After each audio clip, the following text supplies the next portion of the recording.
très heureux de vous retrouver. Notre invité principal ce soir, c'est Roland Dumas. Roland, bonsoir. Bonsoir. Vous avez 88 ans. Oui. Vous avez été un ténor du barreau, vous avez été ministre des Affaires étrangères de François Mitterrand et aussi son ami. Mais vous êtes ici ce soir pour répondre à une question que tout le monde se pose depuis des années. Comment on se sent dans des chaussures Berluti à 2000 €? Ça va. Ouais. Ça va. Ça va? C'est confortable à ce prix-là, au moins. Bien sûr, bien sûr. Bien, alors Roland, vous connaissez l'émission. En P1, nous serons tous les deux. Nous parlerons de vous, de vos origines, de votre enfance, de votre adolescence, de vos études, de votre carrière, de vos succès, de vos échecs.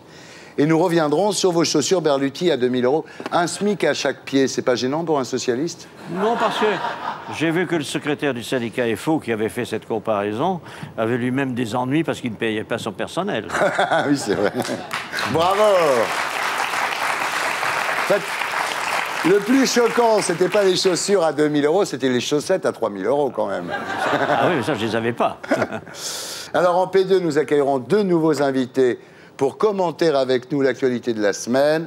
Jean-François Copé, qui répondra ici ce soir à une rumeur qui circule depuis quelque temps. Non, non, non, non. Il n'est pas sorti avec Anne Roumanoff bourré à la soirée de fin d'année de Sciences Po en 86. Ouais.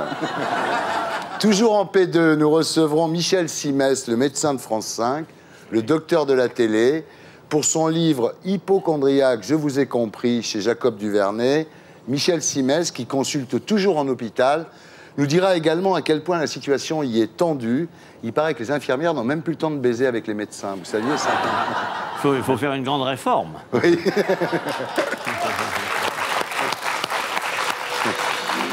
Alors, en P3, après Zapping, nous accueillerons notre invité du samedi 20h, ce soir Dalila, qui porte la burqa. C'est un débat brûlant actuellement.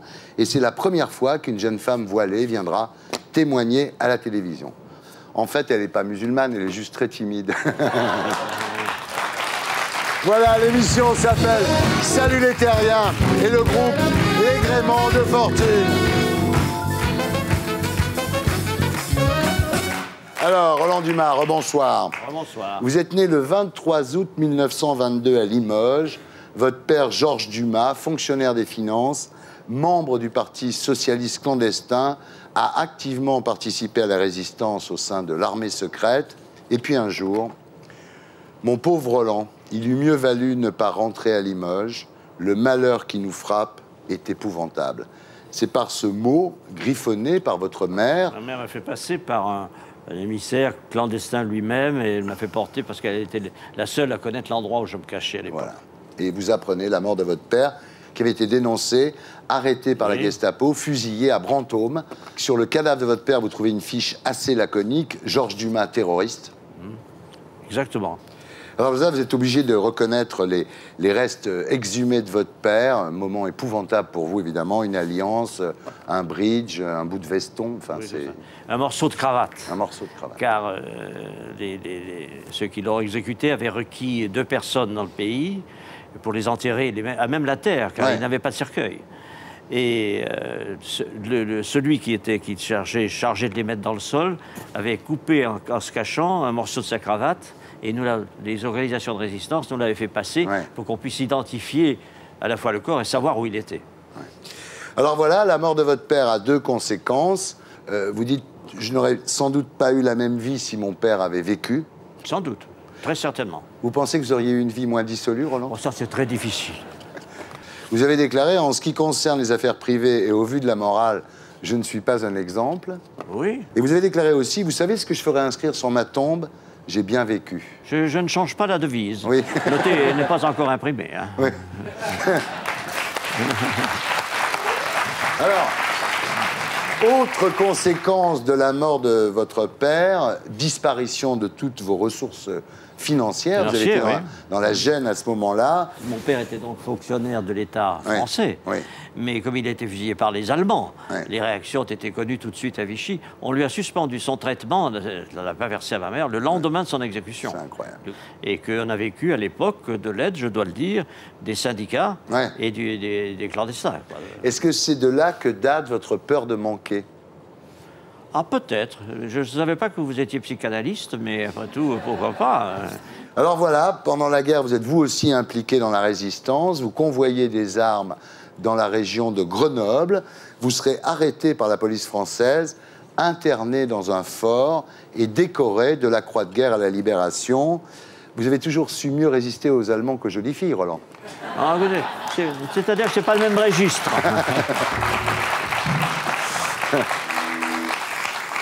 Alors voilà, vous achevez vos études. À l'époque, vous rêvez d'être diplomate, mais vous n'avez pas assez d'argent.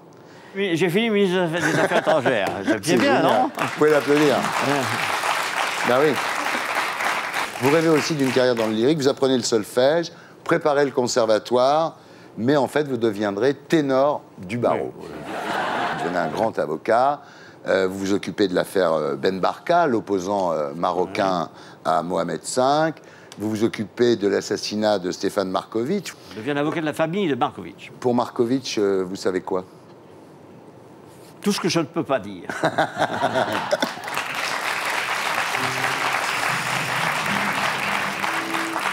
Vous avez été aussi l'avocat du Canard enchaîné. La DST avait mis des micros au Canard enchaîné. Oui, c'est l'affaire des micros qui a provoqué le plus fort tirage du Canard enchaîné de toute son histoire. Oui. Vous avez été également l'avocat du monde des arts et des lettres, Chagall, Picasso, Braque, Giacometti.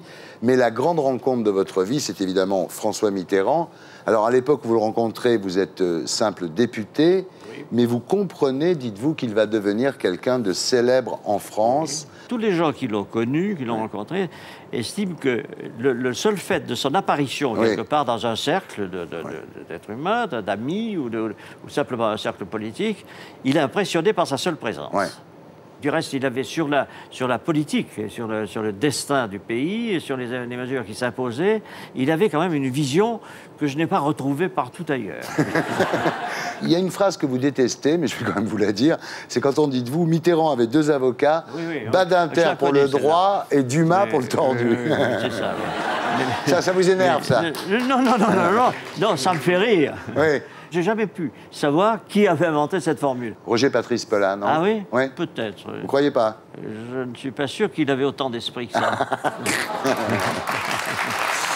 Voilà, en tous les cas, avec François Mitterrand et Dalida, vous montez au Panthéon en 1981, mais il faudra attendre 1983 pour qu'il vous nomme ministre des Affaires européennes et 1988 pour qu'il vous nomme ministre des Affaires étrangères. Alors, c'est dû à quoi, Roland? C'est vos mauvaises fréquentations? C'est vrai que vous faisiez la noce en Espagne avec Placido Domingo et la veuve de Yul Brynner. C'était une vie dissolue raisonnable. Et puis, alors, cette fameuse Lucienne Goldfarb, alias Katia Laroukine, patronne d'un hôtel de passe rue du Débarcadère et qui avait le même goût que vous pour l'opéra. Dont j'étais l'avocat. Ouais, c'est ça. Alors, je ne pourrais rien vous en dire. Oui. Quand elle est venue la première fois pour me parler de ses dossiers, qui étaient nombreux et difficiles, et on a bifurqué sur l'opéra, et c'est elle qui m'a fait connaître Placido Domingo. Voilà, et vous avez fait avec elle une association d'amis de l'opéra qui s'appelle Opéralia. Oui, que Domingo m'a demandé de présider. Voilà.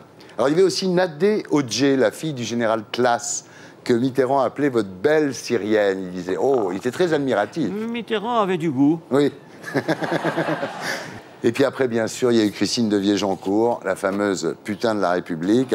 Alors, ce qu'on sait moins, en fait, c'est qu'à cette époque cauchemardesque de l'affaire Elf, vous aviez vraiment, certaines nuits, envie de vous suicider. Vous pensiez beaucoup à Bérégovoy. Vous ne pensez plus qu'à ça. La nuit, vous vous réveillez en sursaut. À 3 heures du matin, vous réveillez tous les jours. La nuit.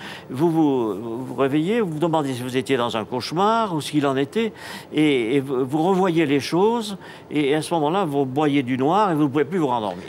C'est une spirale. Regardez ce beau Bérégovoy, qui n'avait rien à se reprocher d'outrancier. Il s'est suicidé parce qu'il n'avait plus de ressort. Il était au bout de la spirale. Et c'est ça le problème. Et vous savez comment j'ai été sauvé? Parce que en tournant dans mon appartement, à un moment, je suis arrivé dans le couloir où j'avais des cannes. Et j'ai toujours eu, et je l'ai encore aujourd'hui, la canne qu'avait mon père. Et j'ai regardé cette canne et je me suis dit, j'ai revu tout de suite l'image de mon père, je me suis dit, tu ne vas pas leur faire la grâce de mettre fin à tes jours, ce qui serait signé, l'inexactitude, et d'autre part, la monstruosité de la chose. Alors, globalement, est-ce que ça a été plutôt sympa d'être Roland Dumas dans la vie? Ah ben oui. Oui. Ah, je ne regrette rien. Oui. Je referai le même parcours avec plaisir. Je dirais, bien sûr. Bien sûr. Je m'y prendrai peut-être autrement. Mais enfin, je n'aurai pas moins de sévérité à l'égard de ceux qui m'ont cherché et qui m'ont trouvé. Oui. Car je constate une chose, c'est que tous ceux qui m'en ont voulu, y compris vos confrères du journal Le Monde, ils sont sur le sable. Oui. Les deux juges d'instruction n'ont plus d'instruction. Oui. Bah, écoutez, vous êtes très beau là, très, très bien. Vous ressemblez à Kirk Douglas. Merci. Vous êtes très en forme. Et nous accueillons Jean-François Copé et Michel Simès. Alors, Jean-François Copé, bonsoir. On vient de raconter la vie de Roland Dumas. Ce qui est intéressant dans votre vie, c'est qu'à l'âge de 10 ans, vous aviez un poster de Pompidou dans votre chambre. C'est quand même extraordinaire. Et c'est là que vos parents ont vu que vous étiez différent, quand même. Enfin, il y avait aussi beaucoup de joueurs de tennis. Le BLS, c'est tout. Voilà. Vous êtes ici ce soir, Jean-François, parce que vous venez de gagner 3 places au top 50 des personnalités qui énervent le plus Nicolas Sarkozy. J'attendais la chute. Désormais, vous êtes derrière Barack Obama et Ramayad, en 3e position. Ça ne doit pas être facile d'énerver Sarkozy à ce point en faisant semblant de le défendre, quand même, si? Ce qui me touche, c'est qu'à chaque fois, vous travaillez énormément vos questions et en fait, la réponse vous importe assez peu. Vous avez quand même déclaré « Je suis de tout cœur avec Nicolas Sarkozy et je le soutiens à 100%. » Ben, vous voyez. Vous pouvez répéter? Et ce que j'ai proposé à mes amis députés, c'est de dire on est 100% loyal avec le président, mais en même temps, moi, je suis garant de 100% de liberté de débat, parce que si on ne débat pas ensemble, ça va se faire dans les couloirs, ça va faire des petites phrases, ça va être pire que tout. Donc autant crever les abcès tout de suite quand il y a un problème. Et c'est ce qu'on fait sur tous les sujets, de la taxe carbone à la burqa. Voilà. Vous êtes parfait. Alors, Jean-François, vous avez vu le livre qui sort sur vous, Copé, l'homme pressé, enquête sur celui qui veut prendre la place de Nicolas Sarkozy aux éditions de l'Archipel. Vous l'avez vu? Oui, je viens de finir de le lire, oui. Vous en pensez quoi? Par principe, je suis trop attaché à la démocratie pour être critique à l'égard d'un exercice comme celui-là. Voilà. Très bien. Alors, les auteurs sont Solène Leroyer et Frédéric Dumoulin, qu'on félicite. Alors, évidemment, il y a cette phrase extraordinaire. « Si je ne suis pas son ministre, je le ferai chier. » Eh bien, c'est ce que vous avez fait. Et puis il y a aussi une phrase dans l'Express, sur le plus haut trône du monde, on n'est jamais assis que sur son cul. Ah, ça c'est une formule de Montaigne, que ma maman m'avait accrochée devant mon bureau, un jour où elle avait trouvé que j'en rajoutais beaucoup. Ah mais très bien, c'est une bonne éducation. Absolument. Alors, on va pas raconter le bouquin, on n'est pas là pour ça, mais c'est vrai qu'il y a des moments quand même très très durs, notamment à Marseille, quand il y a ce dîner de fin de campagne, où vous pensez être invité. Vous n'êtes pas invité, vous allez voir Raffarin qui vous dit « T'en fais pas, viens avec moi ». Et même Raffarin n'y peut rien. C'est-à-dire qu'il y a une voiture de police qui vous reconduit à l'avion quand même. C'est humiliant, ça, non? Ah oui, c'est pas un très bon souvenir, ça c'est sûr. Parce que je m'étais quand même donné beaucoup de mal pour la campagne de Nicolas. Et de ce point de vue, j'ai multiplié les interventions à la télé, les meetings. Enfin, j'ai fait le boulot qu'on fait dans ces cas-là. Voilà. Et objectivement, c'est pas... à titre personnel, un grand souvenir, parce que j'ai fait l'objet d'un bizutage en règle de l'équipe de campagne du futur président, mais en même temps, ça forme, hein, voilà. Alors, donc, 2017, évidemment, donc vous y pensez en vous rasant le matin. Il y a un surnom qui est vachement bien, c'est pas Robocop, c'est Robocopé. J'adore. Mais franchement, président de la République, c'est quand même pas beaucoup d'emmerde, non? Ça vous fait marrer, ça, non? Vous savez quand même que la top modèle qui chante n'est pas livrée avec le job. Oh là là. Il les travaille, hein. Il les travaille, ces questions. Mais je ne crois pas que ce soit quelque chose qu'on fait pour rire. Ouais. Je crois que c'est l'engagement d'une vie. On vous compare beaucoup à Nicolas Sarkozy. C'est Jean Sarkozy qui a dit ça. Il dit Copé-collé. Il dit beaucoup moins de mal de moi depuis que je suis occupé de prendre sa défense lorsqu'il a eu à connaître des difficultés qui sont le lot, il faut bien le dire, de tous ceux qui s'engagent en politique. Ça a été l'occasion pour moi de lui dire que, voilà, on ne sait jamais de quoi demain sera fait, on peut avoir besoin de tout le monde, donc avant de taper... Cette comparaison avec Sarkozy, elle vous gêne? Pas du tout, non, non. C'est vrai qu'on a des points communs, on est tous les deux des petits Français de sang mêlé, par exemple. Voilà, alors ça c'est un truc, c'est-à-dire que vous avez révélé votre judéité bien après Nicolas Sarkozy, parce que d'abord, moi je vous en ai parlé ici, ensuite il y a eu l'article du Point, et puis finalement vous êtes mis à table. Vous aviez peur que ce soit un handicap pour vous d'être un sang mêlé pour être président de la République? Non, pas du tout, mais en fait ce qui s'est passé, c'est que j'ai reçu une éducation extrêmement laïque. Ouais. Parce que l'histoire de ma famille, vous la connaissez d'ailleurs, c'est l'histoire d'une famille qui a été sauvée pendant la guerre d'une rafle à Aubusson par des justes. Par un tapissier. Et moi, j'ai été élevé dans une éducation extrêmement laïque. Je n'ai pas eu d'éducation religieuse. Ouais. Je suis attaché à la tradition, bien sûr, familiale, mais pour autant, on n'est pas pratiquant dans ma famille. Voilà. Et donc, ce n'était pas quelque chose qui venait naturellement. Et puis, moi, je considère qu'il faut être très authentique dans l'engagement politique. Et je pense que les Français sont demandeurs de voir quelle est la flamme d'authenticité qui est dans votre regard. Pourquoi est-ce que vous avez décidé, malgré les sacrifices qu'il faut consentir, à vous engager pour votre pays? Voilà. Ouais. Et moi, ce qui est ma flamme, c'est que nous avons dans la famille, qui est la mienne, une dette vis-à-vis de la France. Parce que ce sont des Français qui ont sauvé d'autres Français, et que ça, on ne l'oublie jamais. C'est pour ça qu'aujourd'hui, je ne partage pas toutes les activités qui sont entreprises. Par exemple, on va en parler tout à l'heure, sur la burqa. Je me demande si c'est intéressant, le débat sur l'identité nationale. Est-ce que c'est pas inconsidérément une façon de réveiller toutes ces histoires? Je crois beaucoup à l'utilité de ce débat sur l'identité. Je pense que ce dont nous souffrons le plus aujourd'hui en France, c'est de ne plus parler des sujets difficiles. Et en réalité, si c'est douloureux aujourd'hui, c'est parce que nous sortons de 30 années de déni. Parce que pendant 30 années, on a culpabilisé sur tout. Sur la guerre, sur la colonisation, sur la décolonisation. Et du coup, on a juste arrêté de parler avec les Français d'une réalité, c'est que la population française d'aujourd'hui est profondément différente de celle d'il y a 50 ans. Est-ce que c'est une discussion de cet ordre qu'il faudrait avoir, c'est-à-dire sur la place publique, en réveillant toutes les origines, toutes les solutions? Qu'est-ce qu'on va dire maintenant? Un tel, il est juif, il était juif, il a changé de nom, il n'a pas changé de nom. Les Italiens qui nous ont pris le travail en 1930, etc. Je veux dire, le débat public sur une question aussi aiguë, moi, je crains que les meilleures intentions produisent les pires effets. J'ai eu cet échange un jour à la radio avec quelqu'un qui défendait votre thèse en évoquant l'affaire Dreyfus. Et cette fameuse caricature dont vous vous souvenez, ils en ont parlé. Ils en ont parlé. On voyait deux images. La première image, c'est un déjeuner de famille, normal. L'image suivante, tout dévasté dans la salle à manger. Et en dessous, ils en ont parlé de l'affaire Dreyfus. Eh bien, moi, je comprends cette image. Il y a de l'humour là-dedans. Mais quand même, c'est parce qu'ils en ont parlé qu'on a réhabilité un petit capitaine face à l'état-major très puissant qui ne voulait entendre parler de rien. Ça c'est aussi la France. Ça, c'est votre explication. Et c'est l'honneur de la France. Je trouve qu'effectivement, le débat sur l'identité nationale, vous disiez tout à l'heure que vous avez une dette envers la France. Moi, mon grand-père a été arrêté par la police française, parce que mon grand-père est mort à Auschwitz, mais arrêté par la police française. Parce que moi aussi je suis d'origine juive, mes grands-parents sont venus de Pologne en 1922 pensant se réfugier en France. Ils ont vécu heureux jusqu'à la guerre. Mon grand-père a servi dans l'armée française et un jour il a été convoqué par la police française. Et ma grand-mère m'a raconté qu'elle lui avait dit « n'y va pas ».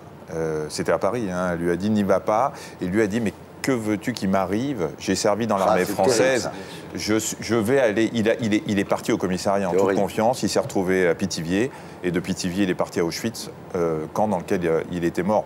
Et effectivement, aujourd'hui, ce débat sur l'identité nationale est un problème. Je ne sais pas s'il faut le faire, s'il ne faut pas le faire, mais pardonnez-moi, mais regardez, là, vous racontez cette histoire. Vous ne l'auriez peut-être pas racontée si nous n'avions pas pris le temps de se poser et de dire « allez, si on se racontait un peu ». Non, c'est possible. Mais moi, je vais vous dire une chose. Ce qui manque à ce pays, c'est de livrer beaucoup plus sa sensibilité. Parce qu'on est tous formatés, avec notre pudeur, avec notre intériorisation. L'intérêt de ça, c'est de se découvrir. C'est un rendez-vous de sensibilité et d'émotion, et que nous avons besoin. Vous avez raison. Nous avons besoin de livrer nos émotions. Ça, c'est convaincant. Vous avez raison, que c'est peut-être que je ne l'aurais pas dit autrement. Et juste une anecdote. J'ai reçu il y a 2-3 ans le prix du meilleur journaliste d'information médicale. Et la remise du prix de la Fondation Recherche Médicale était faite au Sénat. Pour moi, ça a été un moment d'un symbole. C'est-à-dire que j'étais dans le plus profond de la France pour recevoir un prix. Et j'ai failli, à la fin de mon discours de remerciement, dire que ce moment était pour moi important parce que mon père avait été arrêté par la France et j'ai pas réussi à le faire. J'ai pas réussi à le dire. Aujourd'hui, vous le dites. Voilà. Très bien. Alors, en tout cas, vous avez du nez. Vous n'avez pas participé au clip des jeunes UMP. Ça, c'est sûr. Mais, vous étiez sur la vidéo où Brice Hortefeux se moquait des Auvergnats. C'est pas pareil. Vous êtes contre le port de la burqa, même pour les Auvergnats, j'imagine. Même pour les filles moches. Oh, cette dernière remarque, si je peux me permettre, est affreuse. Parce que vraiment, c'est la négation même des raisons du combat que je mène dans ce domaine avec tous mes amis députés et d'innombrables Français de toute confession. On en parlera. Qui pensent que ça n'est vraiment pas ce sujet-là qui est à mettre en avant. On en parlera en P3 avec Dalila, mais c'est quand même incroyable qu'on puisse se balader avec un drap sur la tête dans ce pays, quand même. Bon, et pour Batman, on fait quoi? Bien. Alors, Michel, vous animez aux côtés de Marina Carrère-Dancos le magazine de la santé du lundi au vendredi à 13h30 sur France 5. Et vous êtes ici ce soir parce que, effectivement, Roland Dumas peut faire un malaise en voyant les filles qui sont au premier rang. Ça ne m'a pas échappé. Alors, vous êtes le docteur de la télévision. Est-ce qu'elle est si malade que ça, la télévision? Je sais pas, mais ceux qui la présentent sont souvent un peu givrés. Alors, vous continuez à faire des consultations à l'hôpital. C'est vrai que vous signez vos ordonnances avec amicalement Michel Simès? Non, parfois, il y a des patients qui me demandent un autographe sur les ordonnances de l'hôpital et ça me gêne un peu. Ouais. Oui. Alors, Michel, vous publiez chez Jacob Duvernay un livre intitulé « Hypochondriaque, je vous ai compris, manuel à l'usage de ceux qui se croient foutus », où vous essayez de prouver aux hypochondriaques qu'ils ne vont pas forcément mourir parce qu'ils ont mal à la tête. Enfin, ceci étant, on peut mourir aussi parce qu'on a mal à la tête. Oui, mais on peut mourir sans passer par le mal de tête. On peut être hypochondriaque, attraper une maladie quand même. Ah, mais c'est même pire que ça. C'est que moi, il m'arrive d'avoir des malades que je suis depuis 10 ans et qui m'emmerdent toutes les semaines pratiquement à venir avec un autre symptôme. Et il arrive une fois que vous arrivez à diagnostiquer quelque chose quand même chez quelqu'un qui n'a pas été malade depuis 10 ans. Quand même. Et quand il y a un cancérophobe qui depuis 10 ans vient vous voir persuadé qu'il a un cancer et que ça fait 10 ans que vous ne le trouvez pas et qu'un jour vous le trouvez, il vous dit, vous voyez docteur, je vous l'avais bien dit. Voilà. Donc et là, il est meilleur que le médecin. Mais ça fait 10 ans qu'il ne l'avait pas. Alors, moi je suis très passionné de prévention. Est-ce que vous pouvez expliquer aux gens la différence entre l'hypochondrie et la prévention? La prévention, c'est d'être vigilant. Par exemple, je sais que vous êtes très vigilant concernant votre santé. Vous allez faire régulièrement ce qu'on appelle des check-ups, qui n'ont strictement aucun intérêt sur le plan médical, mais qui, au moins... un gros cancer, c'est un ancien petit cancer. Oui, non, mais enfin, le problème du check-up, c'est que si vous faites un check-up et qu'on vous fait un scanner corps entier, si on ne sait pas où regarder, on ne trouvera pas. Si c'est une toute petite tumeur... Du cardiologue. Vous sortez de chez le cardiologue et vous mourrez sur le trottoir. La prévention, c'est faire attention à sa santé, éviter les facteurs de risque, éviter les comportements excessifs dans tout un tas de domaines, et puis de temps en temps faire un petit examen, aller voir son médecin, prendre sa tension pour éviter les problèmes. L'hypochondrie, c'est quand vous faites ça, mais que vous êtes persuadé que vous êtes malade. Voilà, d'accord. Voilà. Donc je ne suis pas hypochondriaque. Voilà. Vous êtes un des rares présentateurs célèbres à pas l'être, en tout cas. Peut-être parce que je ne suis pas si célèbre que ça. Alors, dans votre bouquin, tout y passe. L'infarctus, alors les gens disent « Ah, docteur, je vois un infarctus, le cancer, le sida, Alzheimer, la Parkinson, enfin toutes les angoisses, quoi, tous les symptômes. » J'ai voulu vendre le plus de livres possible. Non, mais c'est très bien fait, ça je dois dire. Bon, c'est un livre très utile en tous les cas, que je conseille à tous justement les hypochondriaques ou assimilés, parce que c'est vrai que c'est très utile. Alors le grand sujet médical du moment, c'est Roselyne Bachelot, évidemment, le vaccin contre la grippe A. Et c'est vrai qu'elle vient de transmettre des consignes en cas de canicule cet hiver. Elle a vraiment... On passe maintenant aux commentaires de l'actualité de la semaine avec l'édito de Blacko. Selon un rapport du Sénat, la campagne contre la grippe A a coûté 2 milliards 200 millions d'euros. Stop au virus de la grippe. Résultat, le nombre de gastro a diminué de moitié en 2009. Eh ouais, tout simplement parce que les Français ont pris l'habitude de se laver les mains. Alors, merci qui? Oui, merci Roselyne. Reste à savoir si Roselyne avait besoin d'acheter autant de vaccins. La pauvre, elle pouvait pas savoir. Fin août, même le plus sérieux de nos journaux annonçait en une « Le virus H1N1 serait 100 fois plus mortel que celui de la grippe classique ». Alors la faute à qui? Pour le savoir, le Conseil de l'Europe a ouvert une enquête sur les liens entre l'OMS et les grands laboratoires pharmaceutiques. En effet, l'Organisation mondiale de la santé est financée en grande partie par ses fonds privés. Ça n'a certainement rien à voir avec la décision de décréter la pandémie mondiale début juin. En tout cas, la banque JP Morgan estime que les grands groupes pharmaceutiques devraient empocher entre 7 et 10 milliards de dollars de bénéfices. Les gestes de chacun font la santé de tous. Allez, bonne année les terriens! Et surtout, la santé! En cas de symptômes grippaux, appelez votre médecin traitant ou le 15. Voilà, c'était l'édito de Blacko, mise en image de Julien Grappe. Voilà. Alors ce vaccin, peut-être qu'il est bon à boire, peut-être qu'on peut le boire à l'apéro, non? Je sais pas, mais en tout cas, ça vaut le coup encore de se faire vacciner. Ah, vous persistez, parce que vous avez été un des grands zélateurs de la vaccination. Oui, mais parce qu'il y a deux débats qui sont mélangés. D'un côté, ce qu'a dit Blacko sur les questions qu'il faut aujourd'hui se poser sur les relations entre l'Organisation mondiale de la santé et les laboratoires pharmaceutiques. Oui. Est-ce qu'ils ont ou pas poussé à ce qu'on élève au niveau 6 le niveau d'alerte? Est-ce qu'ils ont poussé ou pas à ce qu'on achète suffisamment de vaccins pour qu'il y ait 2 injections alors qu'ils savaient qu'on en aurait peut-être une? J'en sais rien et je m'en fous. C'est pas mon boulot. Moi, mon boulot en tant que médecin, c'est la santé publique et la santé des gens qui viennent me voir ou qui me demandent conseil.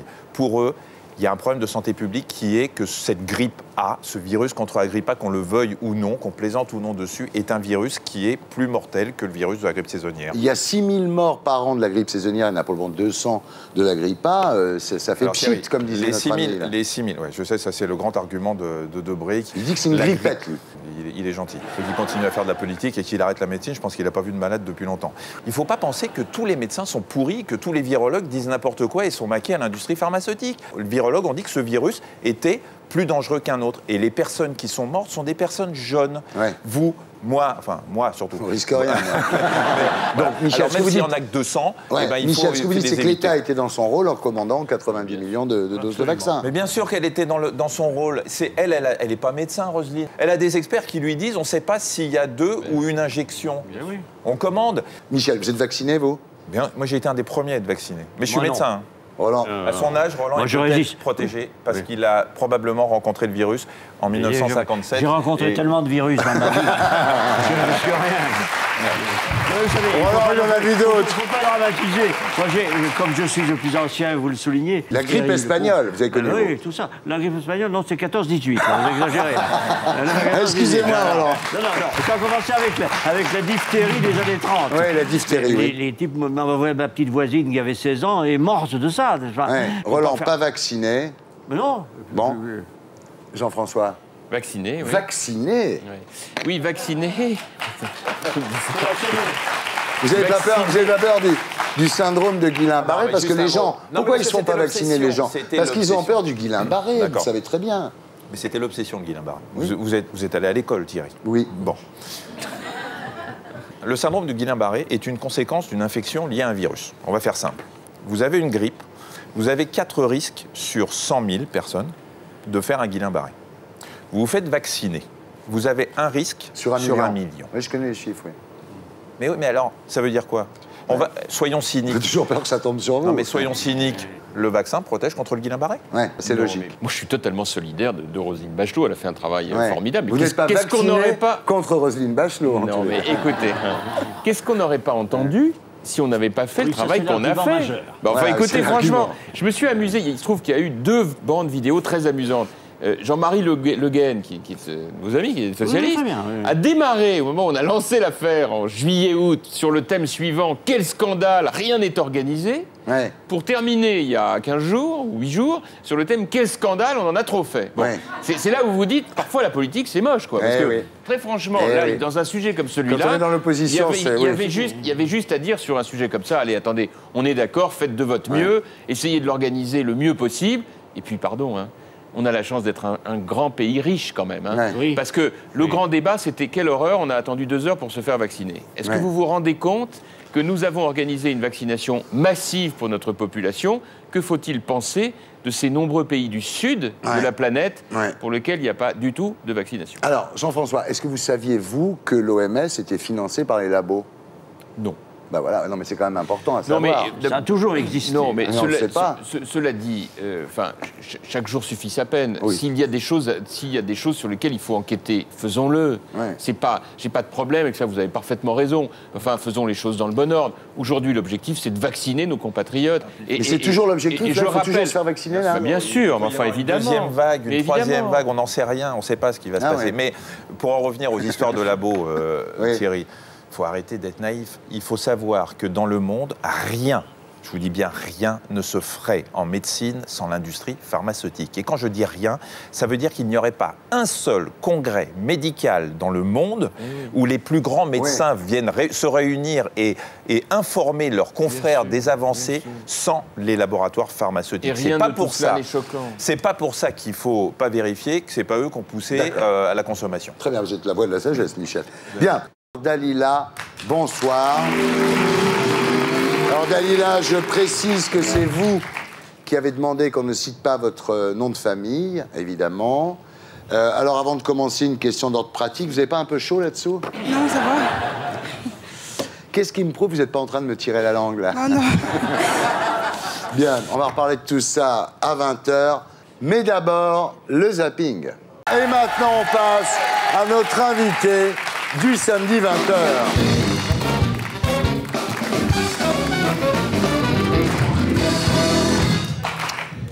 Dalila, rebonsoir. Vous êtes née en octobre 1987 à Dijon. Vous avez 22 ans. Votre maman, qui est française, a vécu un temps en Algérie et a voulu garder une trace de son passage là-bas en appelant ses deux filles jumelles Dalila et Saloua. Des prénoms qui vous rattachent à un père qui ne vous a pas reconnu. Elle a voulu que par la suite, qu'on lui reproche pas de nous avoir appelés par un prénom français. D'accord. Vous avez vécu toutes les trois dans un HLM de la banlieue de Dijon. Vous avez été scolarisés dans le public et ensuite dans un lycée privé catholique jusqu'à un bac pro en bureautique. Mais ensuite, comme vous étiez bon élève, vous êtes allé à la fac de droit de Dijon. Votre mère n'avait pas spécialement de religion, mais elle a toujours refusé de vous servir du porc à table. Cela vous intrigue. Et vers l'âge de 13 ans, vous commencez à vous poser des questions. Et votre mère vous répond, un petit peu comme pour votre prénom, c'est pour pas que vous me le reprochiez plus tard. Oui, c'est ça. Alors, vous comprenez pas bien, vous allez acheter un exemplaire du Coran, un livre sur les femmes du prophète Mahomet, et vous apprenez toute seule les raisons pour lesquelles vous ne devez pas manger de porc. Oui. Ma mère, elle n'est même pas musulmane. Bah oui. On ne comprenait même pas pourquoi. Oui. Elle est plutôt déiste. Oui. Elle dit qu'elle croit en Dieu, mais elle ne se rattache à aucune religion. Oui. Donc on a commencé à apprendre. Et notre manière de vivre, d'être... Lorsqu'on a appris la religion, on s'est dit, mais c'est nous. C'est notre façon de penser. Ouais. Donc ma sœur et moi, on a commencé à apprendre à la religion. Et on l'a aimé. Et on l'a aimé jusqu'à aujourd'hui. Et on a appris à devenir musulmane. Voilà. Et être musulmane en étant française. Voilà. Chose que, à l'heure actuelle, les gens, les politiciens, ne veulent pas comprendre. Ouais. À partir de là, toutes vos économies, vos salaires, hein, à l'âge de 16 ans, vous travaillez dans un hôtel, passent dans l'achat de livres d'initiation au Coran. Et alors, à un moment, vous portez le foulard donc pendant 6 mois, mais vous réalisez qu'en fait, le véritable voile islamique, c'est le voile intégral. Je ne voulais pas passer par le foulard, parce que je savais très bien qu'à la base, le voile islamique, c'est un voile long. Ensuite, j'ai appris par la suite que les écoles juridiques islamiques divergent sur la façon de porter le voile. Certains disent qu'on doit voir le visage, mais c'est la minorité, et la majorité disent qu'on doit rien voir, même pas les yeux. Et est-ce que vous pouvez nous dire pourquoi dans la religion musulmane, la femme doit se couvrir autant? C'est une prescription religieuse. La vérité, elle est qu'il y a des règles, on les suit. On ne se pose même pas de questions. D'accord, oui. Voilà. Mais c'est comme la religion catholique quand on mange du poisson le vendredi. Oui. Voilà. Voilà. Alors, vous commencez à porter ce voile intégral en fin de 3e, donc, dans la cour de récréation, mais pas en cours. C'était un collège catholique aussi. Ouais. Il m'autorisait, mais arrivé en classe, je me dévoilais. D'accord. Voilà. Alors, aujourd'hui, quand vous vous promenez comme ça dans la rue, quel regard les gens portent sur vous, Dalila? Ma sœur et moi, on l'a porté en même temps, le même jour. À Dijon, il n'y avait aucune femme voilée. Ouais. Je veux dire, à part quelques-unes en foulard, sinon c'était, je veux dire, c'était mal vu. Ouais. On était des femmes soumises, on était des femmes déjà mariées. Pour la plupart, ils m'appelaient madame alors que j'avais 17 ans. Ouais. Donc voilà, mais les gens se sont habitués et voilà. Est-ce que les gens portent sur vous un regard inquisiteur? Est-ce que... Les gens posent des questions. Ouais. Ils posent des questions, mais maintenant, ça s'est dissipé. Un petit peu, d'accord. Beaucoup même. Vous vous sentez que ça va mieux, là? Vous êtes Oui, mieux, ça va vous êtes mieux. mieux admise, plus le temps passe, en fait. Avant, les gens, dans la rue, j'ai subi des agressions, j'ai subi des insultes. Maintenant aussi, il y en a encore, mais largement moins. Est-ce que vous avez été agressé verbalement? Verbalement et physiquement. Qu'est-ce qu'ils vous disent quand ils vous agressent verbalement, par exemple? Bah, à peu près, ça rejoint les opinions de M. Copé, c'est-à-dire femme soumise. Après, des insultes bien plus grosses, mais Ouais. c'est le même sens. Quelqu'un a voulu vous étrangler? Oui, une personne qui m'a dit on n'est pas en Afghanistan. Elle est venue vers moi, elle m'a prise par la gorge. Mais je lui ai dit on n'est pas en Afghanistan, on est en France. Je suis française. Oui. Et je porterai ce voile, même si tu m'agresses, je le garde. Et je l'ai gardé. 5 ans après, je l'ai toujours. Et la personne qui vous a agressé physiquement, qui a essayé de vous étrangler, c'était un homme, une femme, jeune? C'était un homme, une quarantaine d'années. Voilà. Mais j'ai même pas porté plainte. Ouais. Je veux dire, j'ai porté ce voile-là, je savais à quoi m'attendre. Alors, ce qui était assez extraordinaire, effectivement, c'est que les gens qui vous voient comme ça vous croient soumise, obligée de porter ce voile à cause d'un homme, soit un père, soit un frère, soit un mari. Et en fait, non. Ni l'un ni l'autre. Personne, c'est ça qu'il faut dire quand même, parce que là, ça pose le problème d'une façon un peu différente. Effectivement, personne ne vous oblige à vous habiller comme ça, il faut le dire. Oui, personne. C'est votre décision de citoyenne française. Voilà, tout à fait. Très important, ça. Alors, pour vous, le voile n'est pas un handicap aujourd'hui, puisque à la faculté, on a le droit de porter le voile. C'est dans les collèges et les lycées, c'est interdit. Mais à la faculté, on a le droit. Donc, vous faites vos études de droit. Simplement, vos professeurs vous demandent de vous dévoiler pour les examens. C'est bien ça, Dalila? Voilà. Et j'ai passé des examens. Ils m'ont dit on vous a reconnu, on sait que c'est vous, donc c'est même pas la peine de vous dévoiler. Sur le plan religieux, vous n'êtes pas extrémiste, vous n'êtes pas salafiste, vous n'êtes pas... Non, pas du tout. Je ne suis aucun courant sectaire. Ouais. Je ne suis pas extrémiste du tout. Alors en gros, quand on... Voilà, vous, ce que vous pensez en fait, c'est que les filles françaises aujourd'hui cherchent à ressembler à celles qu'on voit dans Secret Story. Et pour vous, c'est un peu l'abomination, ça. C'est-à-dire la marchandisation du corps de la femme. Pour moi, ça représente vraiment la femme française. Oui. Ce qu'on veut d'elle. Pour moi, c'est significatif. C'est la femme française. Et moi, jamais de ma vie, je serai comme ça. D'accord. Voilà. Donc on vous verra jamais dans Secret Story. Non, pas du tout. Non, non. Alors, vous dites, ce sont les dictatures qui imposent aux gens comment s'habiller. Oui. Et comme la France n'est pas une dictature, on ne peut pas m'imposer comment s'habiller. Franchement, ça représente vraiment mal... Le projet de M. Copé représente vraiment mal un pays démocratique. Vraiment pas. Ouais. On n'a pas à se mêler de la religion. Vraiment pas. Mais non. On ne se mêle pas de la religion. En plus, vous n'avez aucune science en matière de religion. Vous ne savez pas. Recherchez, c'est quoi la vérité dans la religion. Et après, vous pouvez discuter avec des filles qui portent ce voile-là. Ceci étant, Dalila, il y a quand même des millions de musulmans qui vivent leur islam en France sans porter le voile intégral. Chacun ses convictions. Ceci étant, chaque pays a son fonctionnement. Par exemple, en Arabie Saoudite, si on veut construire une église en Arabie Saoudite, on ne peut pas. On pourrait aussi penser qu'en France, tout le monde suit une certaine règle, comme en Arabie Saoudite. Mais je suis contre le système saoudien. D'accord. Contre le système saoudien et contre tous les systèmes des pays arabo-musulmans. Je veux dire, la femme, là je suis d'accord, la femme, elle est soumise. On impose à des femmes qui peuvent ne pas, même pas croire en Dieu, à porter un voile qu'elles n'ont pas voulu. Le voile doit être voulu. Donc vous, ce que vous dites là, c'est que vous êtes contre cette police religieuse, les types qui ont des petites baguettes comme ça dans la rue, qui embêtent les femmes qui se conduisent mal. C'est très grave. Contre ça. Mais bien sûr que oui. D'accord. Alors Jean-François, vous avez pris la tête un petit peu de la campagne anti-burqa. En tous les cas, vous avez pris de vitesse la mission parlementaire qui doit donner ses conclusions fin janvier. Vous avez des positions qui sont même plus dures, je dirais, que celle de Brice Hortefeux, qui, lui, est pour l'interdiction uniquement dans les services publics. Et vous allez jusqu'à prôner une amende de 750 € pour s'habiller comme ça. Oui, je dois dire, en vous écoutant, que tout cela a renforcé les convictions qui sont les miennes, et je me permets de vous le dire, pas simplement les miennes. Je voudrais d'ailleurs vous dire, vous avez plusieurs fois employé le terme d'insulte. Je n'ai pas du tout le sentiment, en prenant cette position, d'insulter qui que ce soit. Vous disiez tout à l'heure, en me regardant, puisque, en fait, c'est la seule chose que nous pouvons faire, c'est échanger des regards.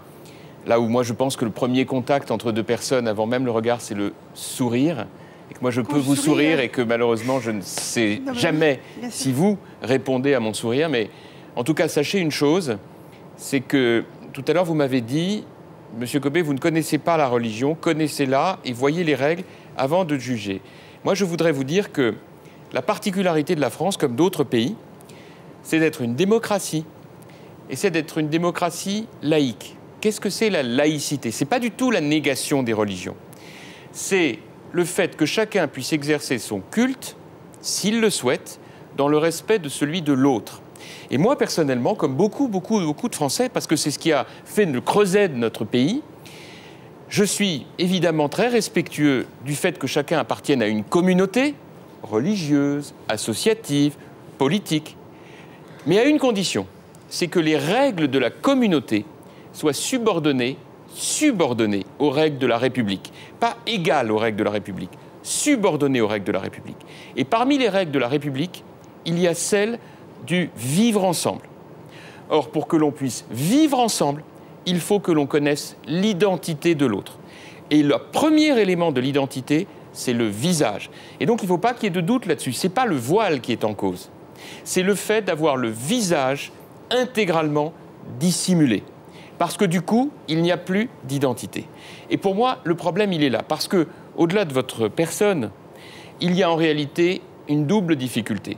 Le premier, c'est la question du respect des femmes. Et la seconde, c'est la question de la sécurité. Et madame, moi, je voudrais vous dire, avec respect, qu'on ne peut pas accepter que dans une société comme la nôtre, il y ait une situation dans laquelle un enseignant puisse remettre un enfant à la sortie de l'école à une personne dont il ne voit pas le visage. De la même manière, on ne peut pas banaliser le phénomène dans lequel, dans une vie en société, une partie des gens choisirait au quotidien d'avoir le visage complètement dissimulé et donc méconnaissable. Vous savez par exemple que le pèlerinage de la Mecque, vous le savez sans doute, le voile intégral est interdit. J'ai consulté le président du Conseil français du culte musulman. Il a été auditionné par la mission parlementaire. Il a été reçu par les députés UMP, j'étais présent. Il nous a dit, c'est dans les minutes du texte, que ça n'était pas le port du voile intégral une prescription religieuse. Pour moi, le voile intégral, pour moi, ça n'est pas une question religieuse. Voilà, je m'oppose à toute stigmatisation. J'ai été choqué par le débat sur les minarets pour cette raison-là. Le véritable sujet, ça n'est surtout pas de stigmatiser telle ou telle communauté religieuse. C'est comme le port de la cagoule dans les manifestations. Mais exactement. Pour moi, par contre, il est hors de question de banaliser ce phénomène. Permettez-moi de vous dire, s'il vous plaît, qu'en France, ceux qui représentent l'islam, comme étant Dalil Boubaker, je suis désolée, il n'a aucune science, déjà, pour affirmer qu'il n'a aucune science. Quelle science? Il est quoi? Il a été élu, madame. Oh, il était élu. Eh oui. Et figurez-vous que dans nos Mademoiselle. Excusez-moi. Non, mais c'est pas grave, c'est juste un cliché. Non, c'est pas un cliché, c'est parce que comme je... Vous pensez tous qu'on est mariés. Non, mais je pense rien, madame, ne m'agressez pas, je pense rien. Pas, mais... ma difficulté avec vous, je me permets de vous le dire, c'est que c'est extrêmement difficile de discuter, si je puis dire, d'égal à égal avec quelqu'un dont on ne voit pas le visage. J'ai beaucoup de mal à parler avec vous. Je ne vous vois pas. C'est normal, c'est normal. Mais c'est très difficile. Parce que la société moderne, la société organisée, la société du respect, elle passe par le fait d'une rencontre entre des visages. Non, mais bien sûr, mais vous voyez la difficulté que j'ai à vous parler. Arrêtons de nous mentir, c'est ça la difficulté. Moi, je vois votre visage. Bien sûr. Vous pouvez le cacher. Vous le cachez, vous parlez, vous avez une voix. Ça n'existe pas parce que le respect de la personne, ça commence aussi par son identité. Vous êtes une personne intelligente. Mais quel rapport? Nous allons demander à l'ex-patron du Conseil constitutionnel. Oui, mais ce n'est pas dans la Constitution, malheureusement. Concernant Dalila, alors, est-ce que vous acceptez qu'elle soit comme ça? Mais oui, moi je trouve que ça vous dérange pas, ça me dérange pas le moins du monde. Oui. Et je considère que ceux qui envisagent de légiférer sur ce sujet prennent une très grave responsabilité. Parce que vous allez voir ressurgir le même problème dans d'autres religions. Par exemple, prenons la religion juive. on affiche, c'est vrai, dans la rue, des tenues qui ne sont pas les tenues classiques. Les chassidim, vous voulez dire, avec les papillotes, le plafond, la redingote noire, et ce qui fait que, même si vous n'en avez pas l'intention, vous les reconnaissez. Ça peut vous choquer. Demain, par exemple, si vous avez une majorité qui n'est pas celle d'aujourd'hui, qui prendra une loi contraire pour la religion juive ou toute autre religion, peu importe. Le principe de laïcité formelle, c'est de ne pas toucher aux religions. Ce que vous dites est, pour moi, aberrant. Pourquoi ? Mais pourquoi ? Mais pourquoi ? Parce que le problème n'est pas de savoir s'il est des juifs pratiquants qui ont, comme vous dites, des papillotes, ou bien un ecclésiaste catholique qui a sa tenue, ou bien naturellement un musulman. Le problème n'est ou un bouddhiste. Le seul sujet qui nous importe, c'est la dissimulation du visage, monsieur Dumas. Qu'est-ce que ça a à voir ? Mais c'est un élément majeur d'identité et du vivre ensemble. Eh bien, je constate que sur ce point, nous sommes en désaccord. Nous sommes en désaccord. Et je le regrette, mais je veux simplement vous dire que pour ce qui me concerne, il est inimaginable de construire la société de demain avec des gens qui vivent ensemble sans pouvoir reconnaître leur visage. Michel, je vous écoute. Je ne suis pas d'accord avec M. Dumas sur le fait qu'on peut porter un turban pour un sikh, on peut porter une kippa pour un juif, on ne peut pas comparer avec la burqa ou avec le voile intégral. Et pour moi, un voile intégral, c'est une négation totale de sa personnalité. Bien sûr. Et là, le débat et le... Oui, mais là, c'est un avilissement. Michel, personne n'oblige. Vous avez des endroits chez les catholiques où on ne voit jamais le visage de la femme. Les cloîtrés, par exemple, vous ne les voyez pas. Non, peut-être que dans votre cas, c'est un choix personnel. La majorité. Mais on ne peut pas nier que dans un grand nombre de cas, c'est le mari qui va imposer à sa femme que personne, aucun autre homme que lui, ne peut voir ni ses mains, ni son visage. Vous savez très bien que ça existe dans la religion musulmane et que pas mal de femmes, aujourd'hui, ont la burqa parce qu'elles ne veulent pas choquer leur mari. Et que si on autorise aujourd'hui le port de la burqa ou le port du voile intégral à des femmes même qui, comme vous, l'ont choisi à titre personnel et seul en son âme et conscience, d'autres femmes pourront le faire, mais imposées par leur mari. Et c'est ça qui me choque aujourd'hui. Lorsqu'on me dit, mais c'est ma liberté de porter un voile intégral. Il y a, par exemple, des libertés qui sont interdites. On n'est pas libre de se balader totalement dénudé. Non. On n'est pas libre de se balader en détenant des armes, de la drogue. Il y a évidemment des interdictions. C'est comme ça qu'on organise une société. Et vous voulez que ça rentre dans l'interdiction? Eh bien oui. Ce n'est pas dans le domaine des libertés de se promener avec des armes à la main. Ça c'est vrai, vous avez raison. Mais ça c'est l'ordre social. Mais ça n'a rien à voir avec le comportement vestimentaire. Mais ce n'est pas un comportement vestimentaire. En dissimulant son visage, on dissimule son identité, monsieur Dumas. Je suis obligé de vous dire qu'en dissimulant son identité, on pose des problèmes de sécurité. Je suis désolé, ça n'est pas respectable. C'est exactement le raisonnement qu'on a connu des législateurs de Vichy. Je me permets de vous le dire. Mais si, Monsieur Dumas, je trouve que cette formule, je le regrette parce que j'ai beaucoup de respect pour vous, est profondément insultante. Et elle n'a absolument rien à voir. C'est vous qui le dites, c'est ce que je pense.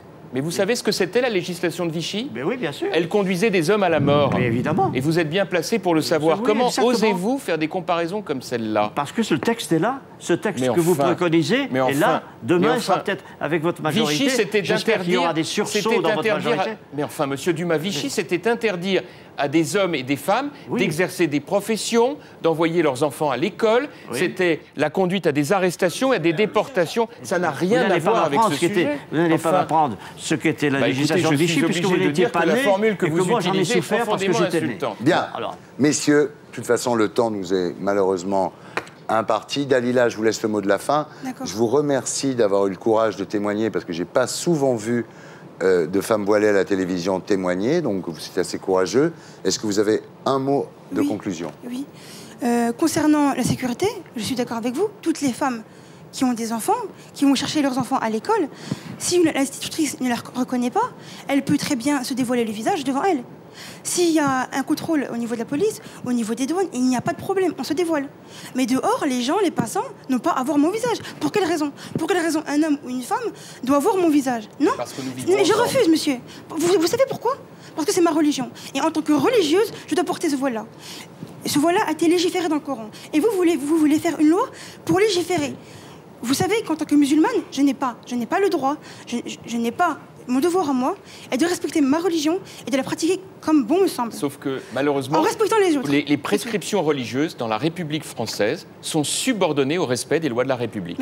Je suis désolé de vous le dire, parce qu'il y a d'autres solutions. Monsieur, vous me parlez. Je ne suis pas hors la loi.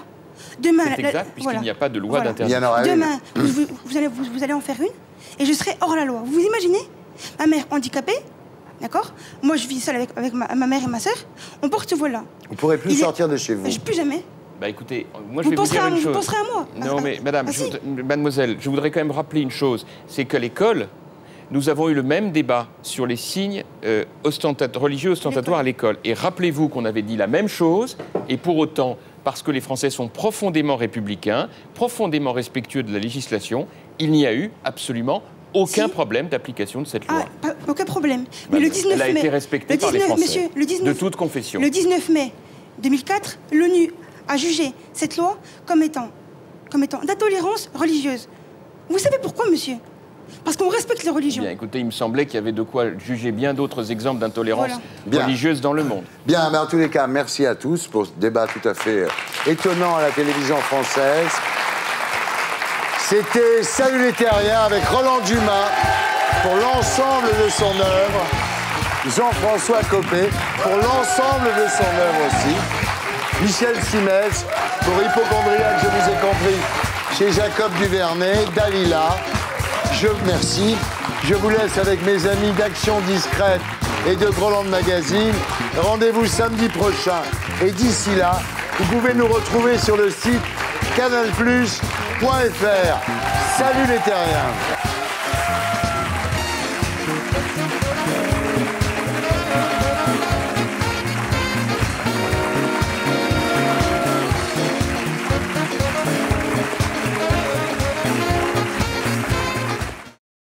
Et pour être sûr de ne rien rater de Inarditube, abonnez-vous et mettez un pouce bleu.